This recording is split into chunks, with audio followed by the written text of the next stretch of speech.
தற்போது கிடைத்த அண்மை செய்தி, திருப்பதி தேவஸ்தானத்திற்கு கலப்பட நெய் வழங்கியதாக திண்டுக்கல் ஏஆர் பால் உற்பத்தி பொருட்கள் நிறுவனம் மீது புகார் தெரிவிக்கப்பட்டுள்ளது.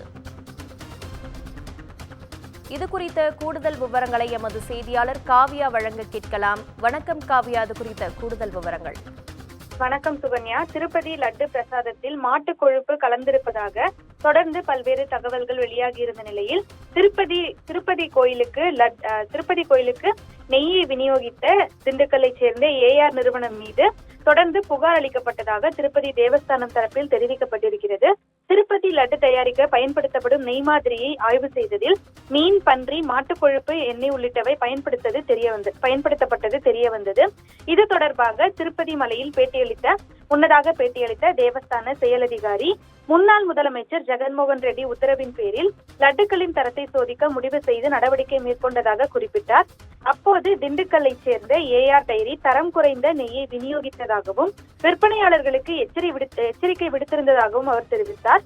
நெய்யில் பாமாயில், மாட்டிறைச்சி கொழுப்பு, மீன் எண்ணெய், தாவர கொழுப்பு இருப்பது தெரிய வந்ததாகவும் சோதனையில் லட்டுவின் தரம் குறைந்தது கண்டறியப்பட்டவுடன் ஏஆர் டைரியின் நெய் விநியோகத்தை உடனடியாக நிறுத்தி கொண்டதாகவும் அவர் தெரிவித்திருந்தார்.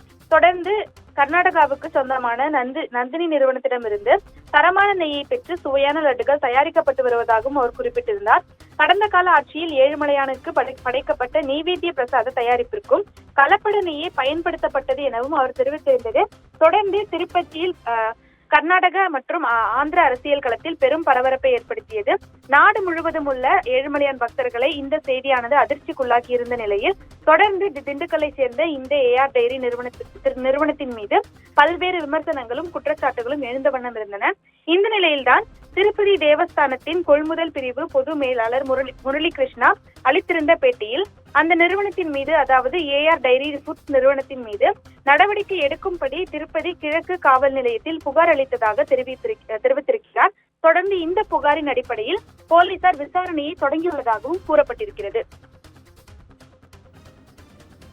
உங்கள் விவரங்களுக்கு நன்றி காவ்யா.